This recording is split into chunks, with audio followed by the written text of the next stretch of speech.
Good morning.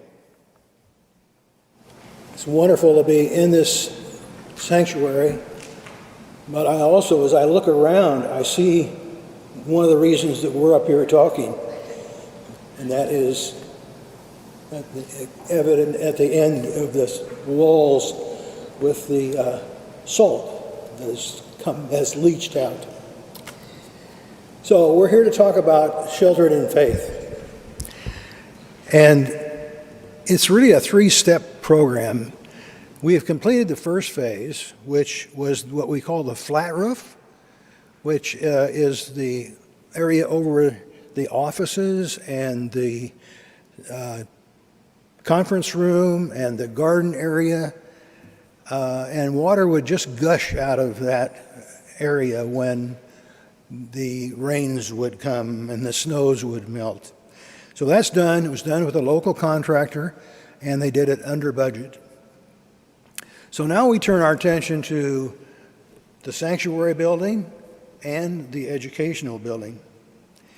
We have contracted with Renaissance Historical Roofing of St. Louis. Yes, we had to go all the way to St. Louis to find a company that would do the job right.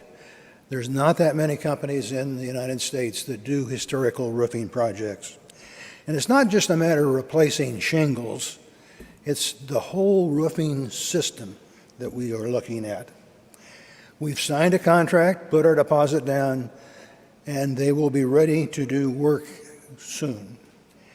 We've had a local structural engineer who has come in and has looked and is in the process of drawing up the papers and architectural drawings that need to be done so that we can go to the city of Boise and get those wonderful permits that they issue.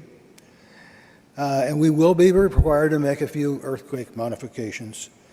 That cost, by the way, is built into our contract. We also are going to have to deal with ACHD.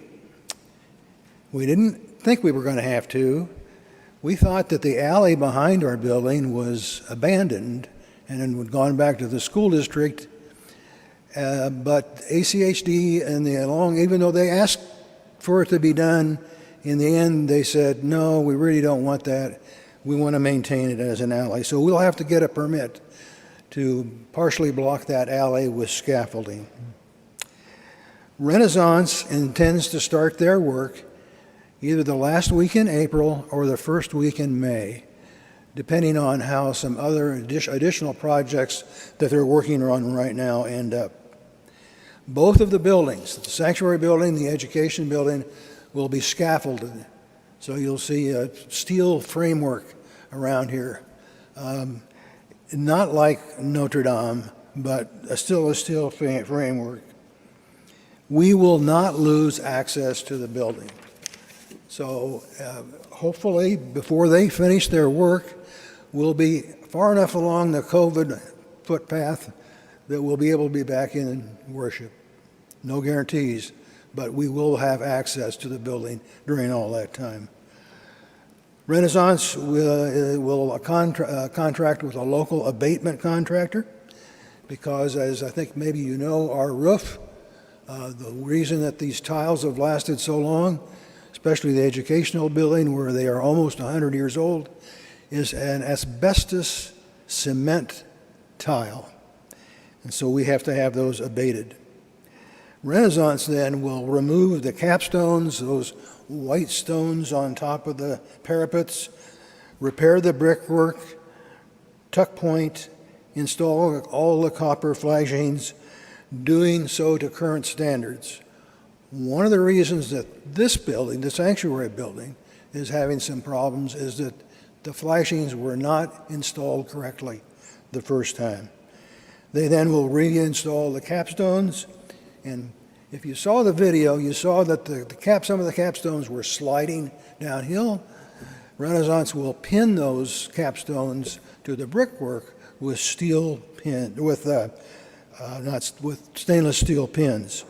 And then, of course, they'll replace all of the roofing with Ludo tile, which, by the way, are guaranteed for 75 years, which means that none of us who are here now should have to worry about that.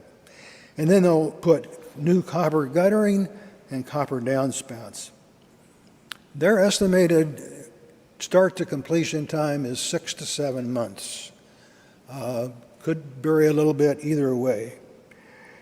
The project foreman, they're working back in St. Louis on our project. They've got our renderings, drawings, they're looking at it. The project foreman will be in Boise within the next month or so to look for, to survey the site again and to look for housing for their crew. The crew will come and they will stay. We are their only job in Boise, so they're not going to be going from here to there like happens with most contracts. The other thing that they have indicated to us is they're going to want to know from some of our congregation members, where are good places to go fishing? Because I think one of the advantages of coming to work in Boise is they're going to be able to do some wonderful Idaho fishing. So we look forward to them starting towards the end of April or the first part of May. And stay tuned. And I'm Monica. You want to talk about the important stuff, though, right?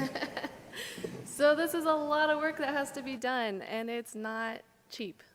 The total cost of that roofing system project is $2.4 million. It's a 3-year campaign that we've set up. The Sheltered in Faith Committee has set a campaign goal for the 3 years for this congregation at $2.1 million.